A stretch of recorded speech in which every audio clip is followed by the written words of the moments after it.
Osteoporosis.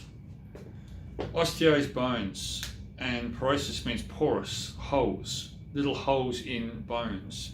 What do you do about osteoporosis? There's a couple of things that you can do. You can take drugs forever. If you want to do that, then that's one option. If you want to know what I do, well, I use nutrition. And there's a particular fruit that is especially good at remineralizing bones. It's quite surprising, but it works, and there's a lot of literature out there about that. And the fruit is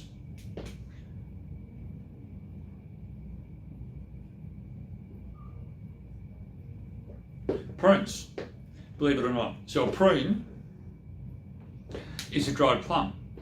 And these are really, really good. 6 to 8 of these a day. If you're constipated, prunes can loosen your bowels. So that's quite a lot to have, but that's really what the research says. 6 to 8 a day is going to remineralize your bones really quite quickly. I've actually done this in clinic with a patient.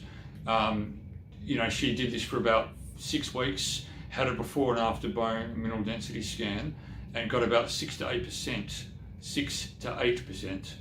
remineralization of her bones, which clinically is quite significant. She went from being osteopenic to having normal bone mineral density. So that was a pretty awesome result. So maybe you can't tolerate 6 to 8 a day. Maybe that's too much for you. Well, that's okay. Start with 2 or 3 or 4 even. Even start with 1. One's better than nothing. But prunes, dried plums are particularly effective at remineralizing bones. That's what I do in clinic, and I see that work really, really well. So if you've got a problem, or maybe you've got your mum or a sister or an auntie or whatever, women, over the age of 50, they quite often have to deal with this. Some guys have this problem too. But this is quite a safe and effective treatment protocol for remineralizing bones. Yes, there are other minerals that you need. There's other ways to do it, but I find that that's a pretty passive way of giving medicine. Prunes to fix bones, who would have thought? Give it a try.